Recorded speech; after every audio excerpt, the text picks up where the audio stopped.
Students ఇప్పుడు మనం MySQL database సర్వర్ని ఎలా విండోస్లో ఎలా ఇన్స్టాల్ చేయాలో చూపిస్తున్నాను స్టెప్ బై స్టెప్. మీరు ఈజీగా చేయొచ్చు. బట్ ఇది మిగతా సాఫ్ట్వేర్లా కాదు, చాలా జాగ్రత్తగా చేయాలి అంతే. అంటే మధ్యలో క్యాన్సిల్ చేయకూడదు. ల్యాప్టాప్ ఛార్జింగ్ పెట్టుకొని ఉండాలి, మధ్యలో పవర్ అయిపోకూడదు. ఓకే, అలాంటి జాగ్రత్తలు తీసుకోవాలి. సిస్టమ్ రిక్వైర్మెంట్ అయితే మనకి మినిమం 4 GB ర్యామ్తో డ్యూల్ కోర్ ప్రాసెసర్ ఉన్నా సరిపోతుంది. ఓకే, ఓన్లీ ప్రాక్టీస్ పర్పస్ కాబట్టి, అంటే డెవలప్మెంట్ పర్పస్ కాబట్టి. ఓకే, సో దీంట్లో మనం ఇక్కడ ఫస్ట్ సాఫ్ట్వేర్ ఎలా డౌన్లోడ్ చేయాలో చూపిస్తాను చూడండి. ఇక్కడ mysql.com www.mysql.comకి వెళ్తే అఫిషియల్ సైట్, వేరే అదర్ సైట్ నుంచి వెళ్ళొద్దు, రికమెండెడ్ కాదు అది. సో ఇది MySQL అనేది కంప్లీట్ ఫ్రీ కాదు, బట్ కమ్యూనిటీ వెర్షన్ ఫ్రీగా ఉంటుంది మనకి. దాంతో మనము వర్క్ చేసుకోవచ్చు, ప్రాబ్లం ఏమి ఉండదు. సో డౌన్లోడ్స్లోకి వస్తే, డౌన్లోడ్స్లో మనకి ఇక్కడ లాస్ట్కి ఇలా వస్తే ఇక్కడ MySQL కమ్యూనిటీ డౌన్లోడ్స్ అని ఉంటుంది. ఇది క్లిక్ చేయండి. తర్వాత మనకి ఇక్కడ ఈ కమ్యూనిటీ డౌన్లోడ్స్లో చాలా ఉంటాయి, కనెక్టర్లు ఇవన్నీ చాలా ఉంటాయి సాఫ్ట్వేర్స్. మనకు కావాల్సింది MySQL సర్వర్ కావాలి. సో ఇక్కడ మనం MySQL కమ్యూనిటీ సర్వర్, ఎందుకంటే ఫ్రీ ఇది, MySQL community server. Okay, so ఇక్కడ మనకి డౌన్లోడ్ పేజీకి వచ్చింది. మనం ఈ డౌన్లోడ్ పేజీలో ఇక్కడ మనకి జిప్ డౌన్లోడ్స్ ఉన్నాయి. దానికంటే .msi అనేది మీకు కొంచెం కన్వీనియంట్గా ఉంటుంది. ఇక్కడ మీరు ఇక్కడ go to download page click చేస్తే MSI డౌన్లోడ్స్ మనకి ఇక్కడ చూపిస్తుంది. సో మీరు ఇక్కడ మనకి 32-బిట్కి సంబంధించి ఇది దేంట్లో ఇన్స్టాల్ అవుతుంది, ఏ ఓఎస్లో ఇన్స్టాల్ అవుతుంది. ఇక్కడ 2 కమ్యూనిటీ ఎడిషన్స్ ఉన్నాయి, వెబ్ ఉంది, నార్మల్ ఇన్స్టాలర్ ఉంది, నార్మల్ లోకల్ సిస్టంలో. సో ఇది 431 MB ఉంటుంది. దీన్ని క్లిక్ చేయండి. క్లిక్ చేస్తే ఇక్కడ సైన్ ఇన్ అవ్వమంటుంది. ఓకే, ఏం అవసరం లేదు, no thanks, just start my డౌన్లోడ్ని క్లిక్ చేయండి. క్లిక్ చేస్తే డౌన్లోడ్ స్టార్ట్ అయిపోతుంది. ఓకే, ఆఫ్టర్ ఫ్యూ మినిట్స్ తర్వాత మనకి డౌన్లోడ్ అయిపోతుంది. నేను ఇది చూపిస్తున్నాను చూడండి. మీకు ఎక్కడ ఏ విధంగా ఇక్కడ డౌన్లోడ్ అయ్యే ఈ విధంగా వచ్చేస్తుంది. మనకి ఈ విధంగా మనకు వచ్చేస్తుంది 431 MB. దీన్ని డబుల్ క్లిక్ చేయొచ్చు. అంటే దీన్ని ఒక్కసారి ఇన్స్టాల్ చేయాలి, ఎవ్రీ టైం కాదు. ఇది సాఫ్ట్వేర్ ఇన్స్టాల్ అయ్యే వరకే. ఓకే, దీన్ని ఇలా ఇన్స్టాల్ కొట్టేసేయండి. అంటే ఫస్ట్ టైం మాత్రమే. ఇన్స్టాల్ అయిన తర్వాత స్టార్ట్ మెనూలోకి వెళ్ళి ఓపెన్ చేసుకోవాలి, ఇక్కడి నుంచి ఓపెన్ చేయకూడదు. ఇంకా ఇది రా సాఫ్ట్వేర్ అనమాట. ఇది ఇన్స్టాల్ అయితేనే మనకు ప్రోడక్ట్ తయారవుతుంది. సో ఎవ్రీ టైం దీన్ని రన్ చేయకూడదు, ఒక్కసారి రన్ చేయాలి. ప్రిపేర్ అవుతుంది ఇన్స్టాలేషన్కి. కన్ఫర్మేషన్ అడుగుతుంది, SR నో, ఎస్ కొట్టండి. సో టోటల్ ఎక్స్ట్రాక్ట్ చేసుకుంటుంది.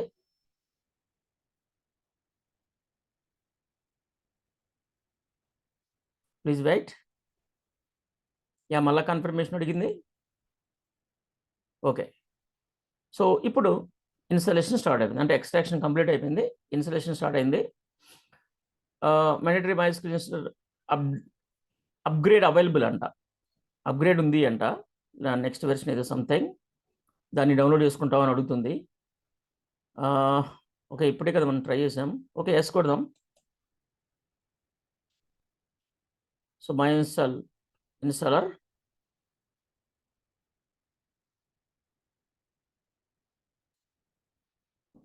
సెట్ చేసుకుంది. సో వెర్షన్ సెట్ చేసుకుంది. ఓకే, ఇక్కడ మనకి చూడండి, సెటప్ టైప్స్, డెవలపర్ డిఫాల్ట్స్ అని ఉంది, సర్వర్ ఓన్లీ అని ఉంది, క్లయింట్ ఓన్లీ అని ఉంది, ఫుల్ అని ఉంది, కస్టమ్ అని ఉంది. నేను ఇక్కడ నేర్చుకోవడానికి డెవలప్మెంట్ పర్పస్ కాబట్టి నేను ఇక్కడ డెవలపర్ డిఫాల్ట్ అని తీసుకున్నాను. దీంట్లో మనకి సర్వర్ వస్తుంది, షెల్ వస్తుంది, ఓకే, రూట్, వర్క్ బెంచ్ అన్నీ వచ్చేస్తాయి almost. Products needed for MySQL development purpose అనమాట. డెవలప్మెంట్ పర్పస్, సాఫ్ట్వేర్స్ తయారు చేసుకోవడానికి ఇది మనకు ఉపయోగపడుతుంది. ఓకే, సో నెక్స్ట్ ఇక్కడ మనకి కొన్ని రిక్వైర్మెంట్స్ ఉన్నాయి, చెక్ రిక్వైర్మెంట్స్. వీటన్నిటిని రన్ చేయాలి. ఓకేనా? సో ఇక్కడ మనకి ఎగ్జిక్యూట్ అని క్లిక్ చేయాలి. ఎగ్జిక్యూట్ క్లిక్ చేస్తే అవన్నీ స్టెప్ బై స్టెప్ ఇన్స్టాల్ అయిపోతాయి. డౌన్లోడ్, డిఎల్ మీన్స్ డౌన్లోడ్ అవుతుంది అది.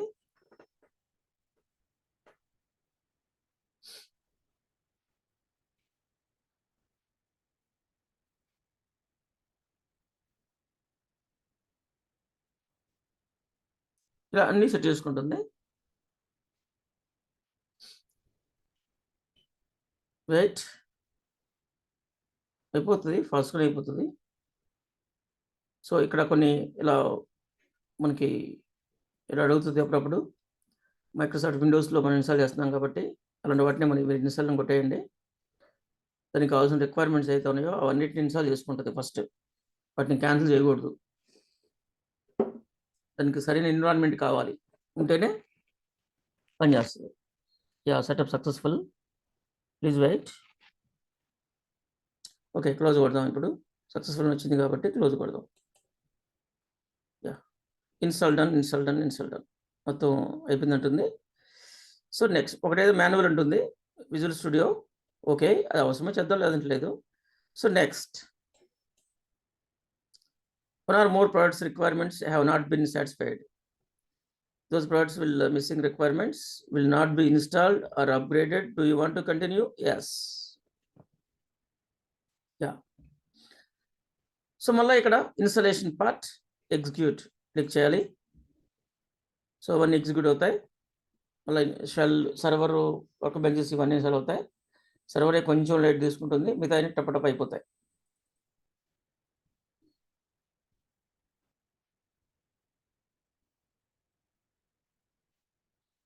చాలా ఫాస్ట్గా అయిపోతుంది, పర్ఫార్మెన్స్ కూడా బాగుంటుంది. ల్యాప్టాప్లో మీరు గుర్తుపెట్టుకోండి, ఎస్ఎస్డి ల్యాప్టాప్ని వాడుకోండి. ఎస్ఎస్డి హార్డ్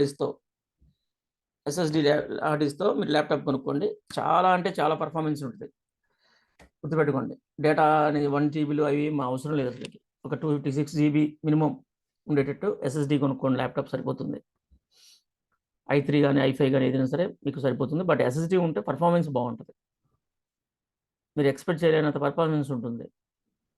అది సిస్టమ్ మనకి లేట్గా పనిచేయడానికి ప్రాసెసర్ ఒక్కటే కదా కారణము, హార్డ్ డిస్క్ కూడా reason. Hard disk, mechanical hard disk అనేది డేటా రీడింగ్ అండ్ రైటింగ్ చాలా స్లోగా ఉంటుంది. ఎస్ఎస్డి అంటే ఎలక్ట్రికల్ స్టోరేజ్ అనమాట. అంటే మీకు చిన్న ఎగ్జాంపుల్ చెప్తాను.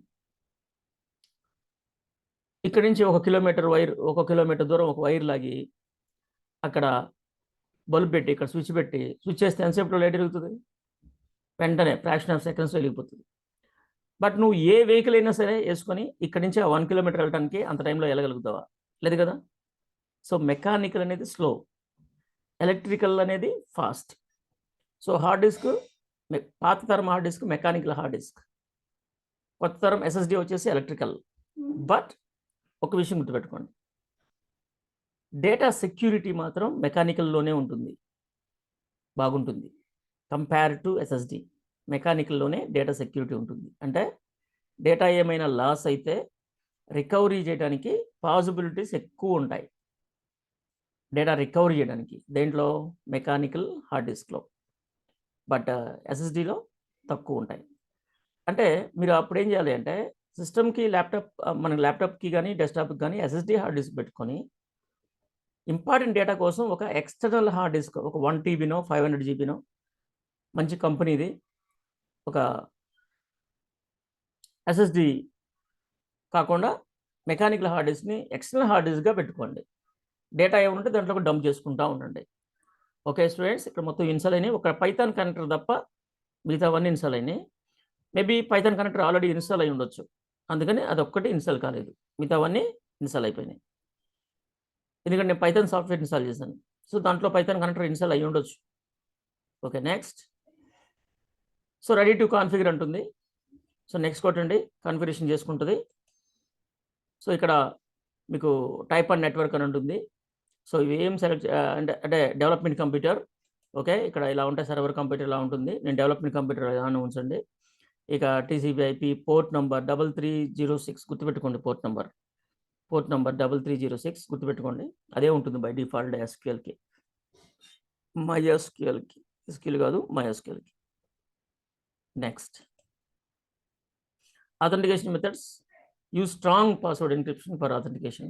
Use legacy authentication method అని చెప్పి రికమెండెడ్ ఉంది కాబట్టి అదే ఉంచేసేయండి. నెక్స్ట్ కొట్టేసేయండి.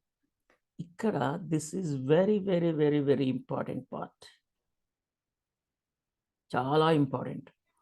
ఇక్కడ మనము అసలు ఈ సర్వర్ని యాక్సెస్ చేయాలి అంటే అకౌంట్ అవసరం కదా. ఆ అకౌంట్ ఇక్కడ క్రియేట్ అవుతుంది. ఇక్కడ చూడండి, రూట్ అంటే సూపర్ యూజర్ అనమాట. రూట్ అనేది సూపర్ యూజర్. ఈ రూట్ పాస్వర్డ్ కంపల్సరీగా మీరు గుర్తుపెట్టుకొని ఉండాలి. గుర్తుపెట్టుకోండి. ఓకే, ఏది ఇస్తున్నావో అది నీకు బాగా గుర్తుండాలి. గుర్తుండదు అనుకుంటే ఎక్కడన్నా నోట్ చేసి పెట్టుకోండి సీక్రెట్గా. లేదంటే ఇక రామ్. ఓకే, మీరు దీన్ని యాక్సెస్ చేయలేరు. వీక్ అంటుంది. నేను వీక్ పాస్వర్డ్ ఇచ్చానంట. ఓకే, పర్వాలేదు. ఓకే, ఒప్పుకుంటే ఓకే, అది ప్రాబ్లమే లేదు. సో నెక్స్ట్ కొడుతున్నాను నేను. బ్యాక్ వెళ్ళి ఒకసారి వీక్ పాస్వర్డ్ ఉంది కదా, టెస్టింగ్ తర్వాత చూద్దాం. టెస్టింగ్ పాస్వర్డ్ అయితే ఇచ్చేసాను నేను. పాస్వర్డ్ స్ట్రెంత్ చాలా వీక్ ఉంటుంది. నేనేంటంటే ఇదేమి రియల్ టైం కాదు కదా, అందుకే సింపుల్ పాస్వర్డ్ ఒకటి పెట్టాను అనమాట. అది వీక్ అంటుంది. ఓకే, సో ఇక్కడ వచ్చేసి Windows services, configure Windows service ఉంటుంది. ఓకే, నెక్స్ట్ ఏం సెలెక్ట్ చేయద్దు మీరు, సింపుల్ నెక్స్ట్ కొట్టండి. Server file permissions, okay, grant full access అంటున్నాను. నెక్స్ట్ ఇక్కడ వీటన్నిటిని కాన్ఫిగర్ చేసుకోవాలి. ఎగ్జిక్యూట్ కొట్టండి. నేను ఏమేమి కొట్టుకుంటున్నానో అవే కొట్టాలి మీరు. ఓకే, సో పొరపాటును కూడా క్యాన్సిల్ కొట్టకూడదు. బ్యాక్ అంటే ఒకసారి బ్యాక్ వెళ్ళి రావచ్చు, మరీ ఎక్కువ బ్యాక్స్ వెళ్ళొద్దు. ఓకే, అది యా అన్ని సక్సెస్ఫుల్ కంప్లీట్ అయినాయి చూడండి. ఫినిష్. ఓకే, ఇప్పుడు అయిపోయింది అనుకోవద్దు నువ్వు. ఓకే, ఇంకా చూడండి, ప్రొడక్ట్ కాన్ఫిగరేషన్ ఒకటి అయిపోయింది. నెక్స్ట్ ఇంకా నెక్స్ట్. సో రూటర్ కాన్ఫిగరేషన్స్ అని ఉంటుంది. ఓకే, ఫినిష్ కొట్టేసేయండి, అది చూసుకుంటుంది, నేనేం చేయొద్దని. And again next. Okay, server ఉంది చూడండి ఇక్కడ, కనెక్ట్ టు సర్వర్. రూట్ ఉంది కదా, రూట్ పాస్వర్డ్ ఇందాక నేను ఇచ్చాను కదా ఒకటి పాస్వర్డ్, ఇది చాలా ఇంపార్టెంట్ అనమాట. ఓకే, ఇక్కడ మీరు ఇబ్బంది పడతారు. సో చెక్ కొట్టండి. Check, yeah connection successful. చూడండి, ఏం ఎర్రర్ లేకుండా, ఇదేం రికార్డెడ్ అయినప్పటికీ ఎడిటెడ్ కాదు, లైవ్. ఎలాంటి సింగిల్ షాట్ కూడా నేను ఎడిట్ చేయట్లేదు, లైవ్ అనమాట. సో ఎలాంటి ఇబ్బంది లేకుండా జరిగిపోతుంది. మనం స్టెప్స్ అన్నీ కరెక్ట్గా ఇస్తుంటే, మీరు రాంగ్ ఇచ్చారంటే ప్రాబ్లం అవుతుంది. ఓకే, సో చూడండి, check status okay, server ready. Next execute. ఫైనల్గా execute. Applying configurations, yeah finish. Next copy to clipboard ఉంటుంది. Installation product has been completed. ఏమైనా డీటెయిల్స్ కావాలనుకుంటే మనము ఇది చేసుకోవచ్చు. షెల్ వర్క్ బెంచ్ రెండు ఓపెన్ అవుతాయి అంటుంది. Okay, finish. షెల్ ఓపెన్ అవుతుంది, వర్క్ బెంచ్ కూడా ఓపెన్ అవుతుంది. షెల్తో మనకు పని లేదు. గ్రాఫికల్ ఎన్విరాన్మెంటే మన దగ్గర ఉంది. కమాండ్ ఎందుకు అంటే మన డేటాబేస్ని మెయింటైన్ చేయడానికి రెండు ఉన్నాయన్నమాట. కమాండ్ ప్రాంప్ట్ చేయొచ్చు అండ్ గ్రాఫికల్లో ఉంది. కమాండ్ ప్రాంప్ట్ ఎందుకు, క్లోజ్. గ్రాఫికల్లో చేద్దాం. ఈ వర్క్ బెంచ్ అనమాట ఇది. సో వర్క్ బెంచ్ కనెక్ట్ అయ్యేటప్పుడు మనం ఇక్కడ కనెక్టర్ రూట్ ఆల్రెడీ ఒక కనెక్టర్ క్రియేట్ అయింది. దీన్ని క్లిక్ చేస్తే కనెక్ట్ అయిపోతుంది. పాస్వర్డ్ అడుగుతుంది. పాస్వర్డ్ ఎవ్రీ టైం పాస్వర్డ్ ఇవ్వటం మన సిస్టమే కాబట్టి, ఓకే, ఎవ్రీ టైం పాస్వర్డ్ ఇవ్వటం ఎందుకు అనుకుంటే సేవ్ పాస్వర్డ్ టు వ్యాలెట్ అని ఉంటుంది. సేవ్ పాస్వర్డ్ ఇన్ వ్యాలెట్ అని ఉంటుంది. దాంట్లో వ్యాలెట్ స్టోర్ ఉంటుంది. ఎవ్రీ టైం మనల్ని అడగదు అనమాట. ఓకే, చేసాను, కనెక్ట్ అయిపోతుంది. కనెక్ట్ అయిపోయింది. Schemas, okay, Sakila sys by default ఉంటాయి. ప్రాక్టీస్ పర్పస్ బై డిఫాల్ట్ ఉంటాయి. ఓకే, సో వచ్చేసింది మనకి